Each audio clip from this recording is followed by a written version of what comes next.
voir début aujourd'hui des épreuves physiques et sportives comptant pour le brevet d'études du premier cycle 2018.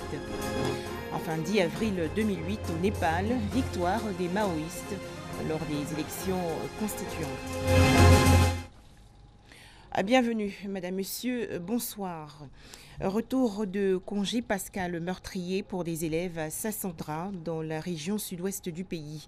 Ils ont embarqué le 8 avril dernier dans une pirogue qui a malheureusement chaviré pendant la traversée du fleuve. Bilan 24 morts. Autre drame cette fois à Duekwe, dans l'ouest du pays. 8 élèves ont perdu la vie dans un accident de la circulation impliquant le minicar qui les transportait avec celui d'une autre compagnie de transport. Allez, un sujet plus heureux à présent, les épreuves physiques et sportives. Première étape de l'examen du brevet d'études du premier cycle 2018. Cet examen a commencé aujourd'hui, mardi 10 avril, et va s'achever le 21 avril prochain sur toute l'étendue du territoire national. Quelles sont alors les disciplines sportives imposées? Comment s'est déroulée cette première journée? Les détails avec Nou Sangaré et Koné Pargassoro. Lycée moderne d'Abobo 1 et 2. Il est 8 heures. Examinateurs et élèves sont présents sur le site qui fait office de centre d'examen pour les épreuves physiques et sportives du brevet d'études du premier cycle BEPC, session 2018. Dans ces deux lycées, plus de 7000 élèves seront évalués lors de ces épreuves. Les élèves ont répondu présent. Les élèves ont répondu présent parce que nous sommes quand même un grand centre et les activités physiques se poursuivront jusqu'au vendredi. Lancer de poids, gymnastique et course de vitesse sur 60 mètres, des disciplines auxquelles sont soumis les candidats.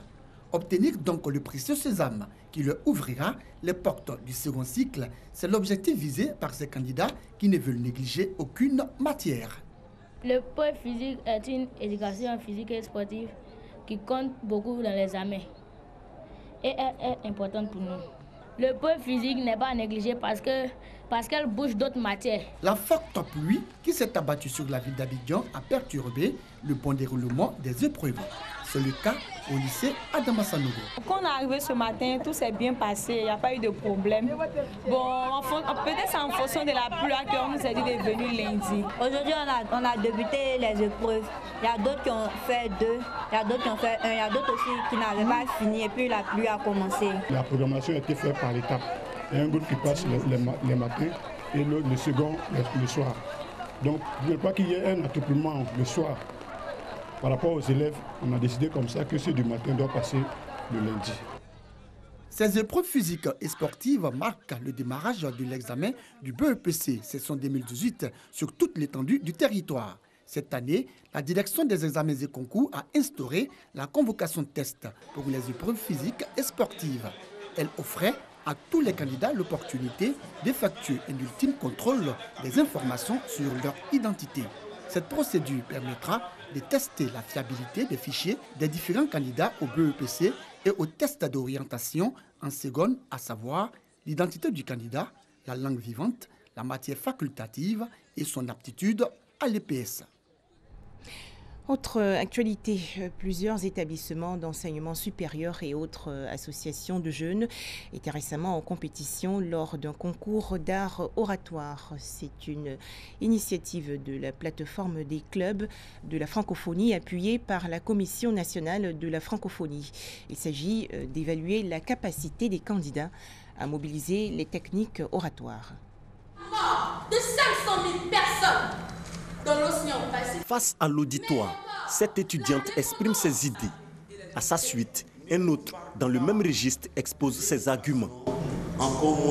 Une compétition durant laquelle ces jeunes défendent leur position sur la traversée de l'eau. Une chance pour l'économie. Thème de la deuxième édition des joutes oratoires, initiée par la plateforme des clubs de francophonie. Ce concours a été initié pour donner l'opportunité à la jeunesse de s'exprimer sur des sujets d'actualité, mais aussi pour conscientiser cette jeunesse et lui montrer qu'il y a la manière de l'art oratoire pour pouvoir exprimer ses idées. Ce concours nous a permis de confronter nos différentes connaissances, nos différentes personnalités, de rencontrer des gens qu'on n'aurait pas pu connaître, tels que des membres du PNJ, d'autres étudiants, d'autres facultés. Ça a permis aussi d'accroître notre culture personnelle. Ce qui est important, c'est de voir que le jeune arrive à s'exprimer.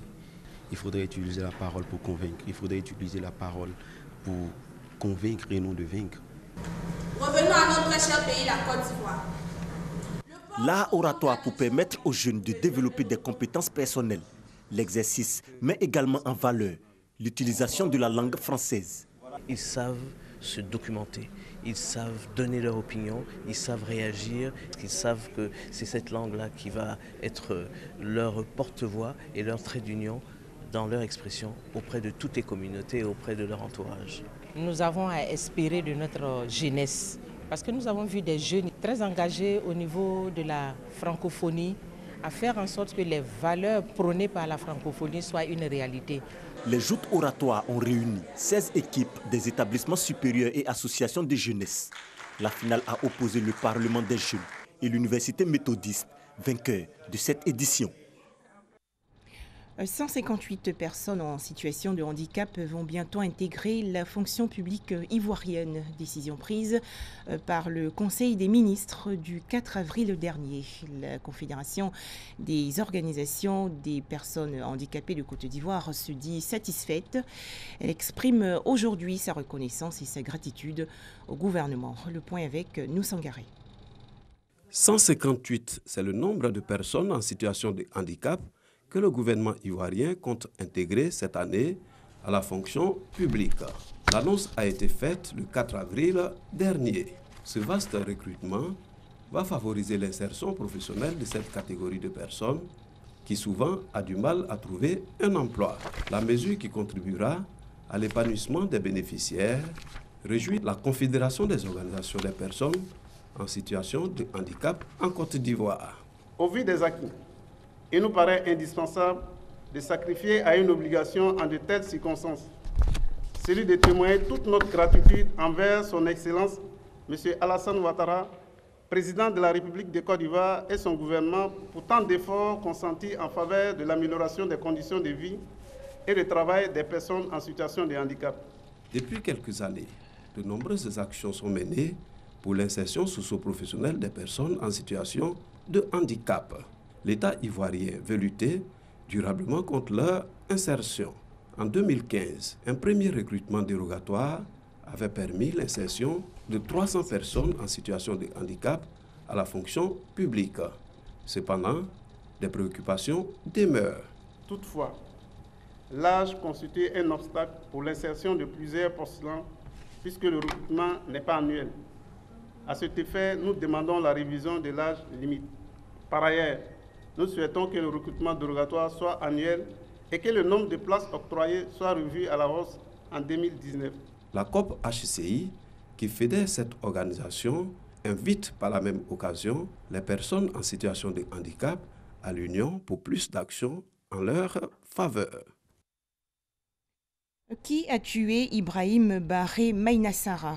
L'ex-président du Niger est décédé le 9 avril 1999 à Niamey, la capitale, après un coup d'État orchestré par sa garde personnelle. 19 ans après, ses partisans exigent toujours la vérité sur sa mort. Environ 50 morts dans une attaque chimique présumée contre les rebelles syriens le 7 avril dernier à Douma en Syrie. La Russie dépose aujourd'hui aux Nations Unies un projet de résolution. Moscou veut ainsi exiger la tenue d'une enquête qui impliquerait l'Organisation internationale sur les armes chimiques. Mark Zuckerberg est auditionné aujourd'hui au Congrès américain. Le président directeur général de Facebook prévoit de s'excuser. Mark Zuckerberg est empêtré dans plusieurs scandales, notamment un détournement de données personnelles à des fins politiques. Les élections constituantes népalaises de 2008 se sont tenues le 10 avril. L'Assemblée qui en résulte et qui comprend plus de 600 députés doit alors établir une nouvelle constitution. La monarchie sera-t-elle abolie en faveur d'une république? Les explications de Zélie Kayoura et Dangui Dangui. L'élection d'une assemblée constituante le 10 avril 2008 aboutit à la victoire d'un parti qui se réfère au maoïsme. C'est le dernier acte d'une tragédie qui a frappé la monarchie au Népal. Cette institution ancestrale a été profondément déstabilisée par le massacre de la famille royale le 1er juin 2001 Héritier de la dynastie des Shahs qui avait unifié le Népal au XVIIIe siècle, le roi Gyanendra, âgé de 60 ans, richissime homme d'affaires. Il monte sur le trône à l'issue de l'assassinat de son frère, le roi Birendra, lors d'une tuerie collective commise par le prince héritier. La crise éclate et en mai 2002, la rébellion maoïste s'étend. Le roi dissout le parlement, s'arroge les pleins pouvoirs et instaure l'état d'urgence en février 2005. En 2006, année de la révolte populaire à Katmandou, des manifestations éclatent au mois d'avril. 3 semaines de tensions orchestrées par une alliance de maoïstes et de partis parlementaires modérés. Le roi est sous pression. Il vit quasiment reclus. Les Népalais lui reprochaient son autocratisme et son arrogance. La montée en puissance du mouvement maoïste, après avoir orchestré une rébellion de 10 ans, 1996-2006, a fait quelques 13 000 morts.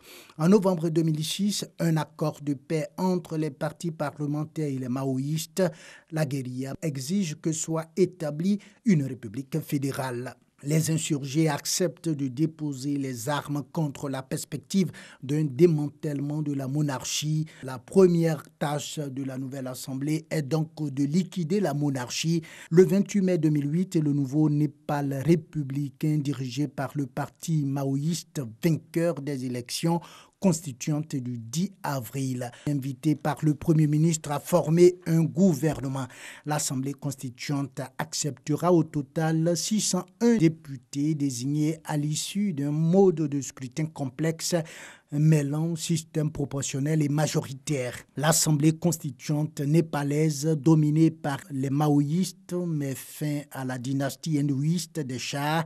C'est un tournant historique, une révolution institutionnelle dans ce petit pays coincé au cœur de l'Himalaya entre l'Inde et la Chine. Vieille de 239 ans, la dernière royauté d'Asie du Sud avec le Bhoutan disparaît ainsi. Le Parti communiste népalais maoïste mobilise 20 000 de ses militants pour célébrer l'avènement de la République. 3 jours fériés ont été décrétés. Merci de nous avoir suivis. Très bonne suite des programmes sur RTI2.